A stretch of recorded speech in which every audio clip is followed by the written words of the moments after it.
Astrid, you've gotta move. That's where I'm recording today. Hello everybody, my name is Zuli Rain. I am a freelance writer, content creator, and as you just saw, a cat mom.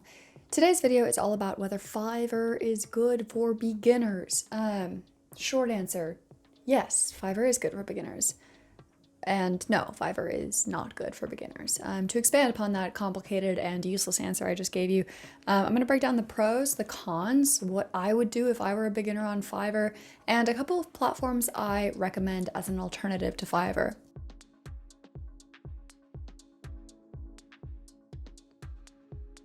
What is Fiverr? As I said, Fiverr is a marketplace. You can buy or sell pretty much any digital good there. So like when I was looking on Fiverr, I found the usual typical stuff you'd expect, writing blogs, translating, SEO content, stuff like that. But I also found some really random stuff. I found a guy who claimed that he would be able to find the location of literally anyone. I found a guy who would build a really good Magic the Gathering deck for you. I found a guy who offered for the low price of $5 to rate my appearance and give me tips on how to improve. I was tempted to hire him just for the fun. And of course, there's even the meta Fiverr gig. This guy will write you a Fiverr job description profile thing for the low price of $5. So prices, the lowest you can go is $5, as the name would imply. On the high end, I have seen people charging thousands of dollars for their services. So let's break down why Fiverr is good for beginners next.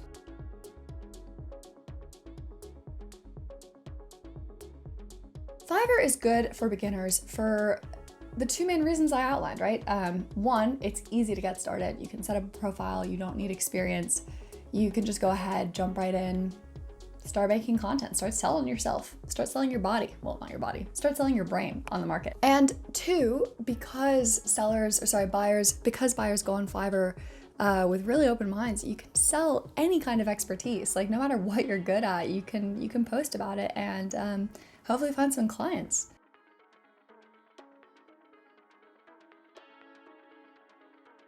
Now let's talk about why Fiverr isn't good for beginners, which in my opinion is a much longer list.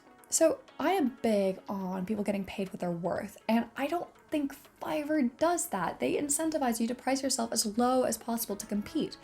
And then plus, after they've persuaded you to price yourself at like $5, they take a 20% pay cut. You're going to be competing on price rather than expertise on pretty much any kind of category that you go into. And you know what? There's always going to be someone who can price lower than you. And I mean, they shouldn't, but that's the market. That's how Fiverr's good for buyers. So in short, pros and cons. Pros, easy to get started, very flexible. You can sell pretty much anything. Cons, it's so hard to make a living. It's so hard to make a reasonable amount of money. According to Fiverr's website, the average amount of money somebody makes is less than $9 an hour, which is less than the minimum wage in some states, folks.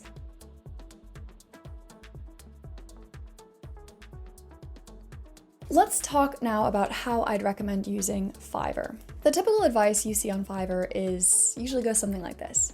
Hey, you should sign up on Fiverr, really optimize your profile, and then price yourself at $5. Once you've got a couple good reviews, then you can start charging more.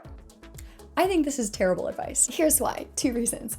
A, I think no matter what experience you're at, you're always worth more than $5. And B, even if you price yourself that low, you're still going to be competing with literally tens of thousands of other sellers who are doing the exact same thing as you. They might be able to do it better. They might have optimized their profile better. They might be able to do it faster. You should never try to compete on price. Never try to compete on price because there's always going to be somebody who beats you. Instead, there are two routes that I recommend. Deep, expensive expertise or cheap, fun niche. Let's start with deep, expensive expertise. So when I was browsing, I noticed this guy writes articles and books only about one very specific, very boring thing, personal injury law. So this guy charges $220 for a $1,000 word post. Now, again, those aren't like premium rates or anything, but that's pretty close to what I charge. And this guy can probably crank them out pretty fast because he's an expert in this particular thing. Now, crucially, he might have started off lower and then slowly raised his prices to be this. But even so, he has found the one thing that he can compete on expertise in, and he has gone all in. And I see that he also charges $10,000 for ebooks. Pretty smart. And he's only competing with fewer than 100 other personal injury law writers. Compare that with I think it was 74,000 MISC article writers. That's not what you want. How do you do that? Take a minute and think, what are you really good at? Not only really good, but what are you the best at? It doesn't have to be professional, right? For example, I know a lot about Maine Coon cats because I got 2 of them and I've been their mom for 5 years. Maybe you know a lot about science. Maybe you know a lot about pub quizzes. Maybe you know a lot about watercolor painting.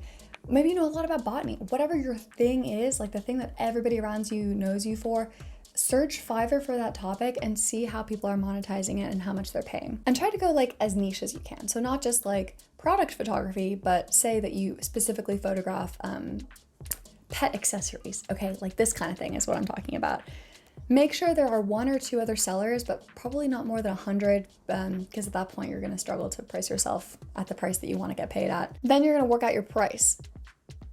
Think about how much you wanna make in a year in an ideal world. Say you wanna make $50,000. That works out to about $24 an hour. To make the math easy, we're gonna say that it takes you 5 hours to do this thing, writing an article about pets or whatever. That's your price plus build in the 20% fee that Fiverr takes. So that bops us up to $150 per thing that you're delivering. You're not competing with as many people, so you're gonna be able to actually stand a really good chance of earning some money this way by competing on expertise, deep expertise instead MISC talent, MISC writing skills. As you get more views, you can then up your price. So that part of the advice kind of does stay the same. Now, number 2, go niche and fun. So on Fiverr, I was able to find some results for some pretty wackadoo stuff. What are you good at? You don't have to be an expert by any means, but what are you good at that doesn't take a lot of time and is something that you find relatively fun? So for example, this voice actor sells British accent voicemails. This seller is a personal shopper and stylist. This person will edit your Tinder pictures. These are all in the realm of $5 to $15 per service. While it's not a lot of money, you're going to be able to do a lot of these at volume because they're cheap, they're fast, they're fun, and ideally there aren't that many other people who are editing Tinder profile pictures, right? Make a short list of topics that occur to you. Rank them, give each of them a ranking 1 through 10 for how much you enjoy them and a time estimate for how long it takes you to do them. Don't choose anything that takes you longer than an hour because you want to go for volume here. So those are 2 routes that I think any beginner could take to start earning money on Fiverr as a beginner. They require some pretty specialized circumstances though, and if you're not in those circumstances, you might be interested in section number 5, where we're going to talk about alternatives to Fiverr.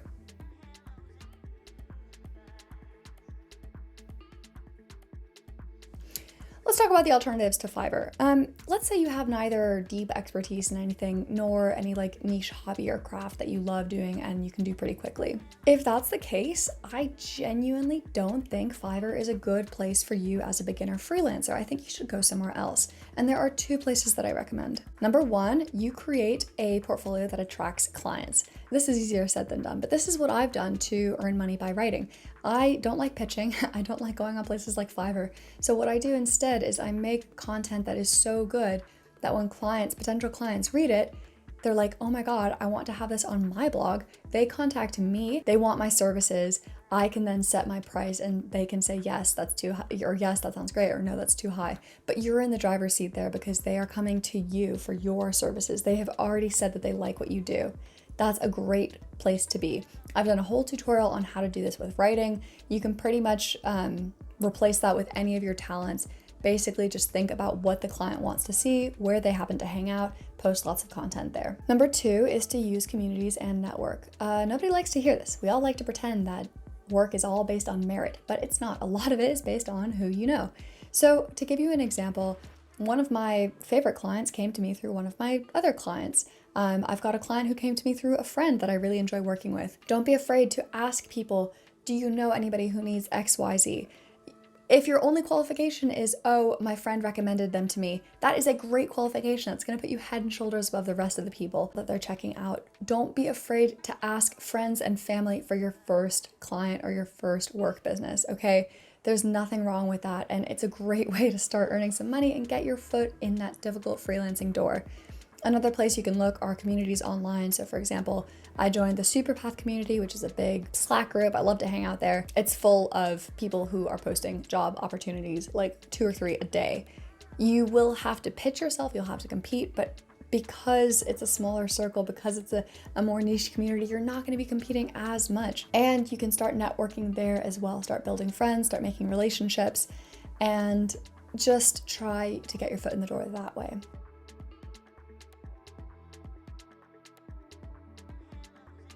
Final thoughts. Is Fiverr good for beginners? If you're a certain type of beginner, sure. If you're not, then no, it's not. I don't think so. I mean, it's in the name, right? Do you really want to allow yourself to be priced at a platform that calls itself Fiverr because they used to only allow people to charge $5 for their work? I can't think of a single service I would only pay $5 for, because everything that humans do is of more value than $5. Hopefully this video helped you figure out whether you're one of the lucky few that Fiverr will work for, or if you should try a different way to start getting your foot in the door and start getting freelance clients. Whichever journey you take, I wish you the very best of luck. If you have any questions or you have other services that you want me to review, let me know in the comments. I go through them. I try to go through them about once a week. And if you like this video, subscribe. If you didn't, don't tell me. Just keep that to yourself. And as always, thank you very much for watching this video. I will see you all in the next one. Bye everybody. Happy weekend.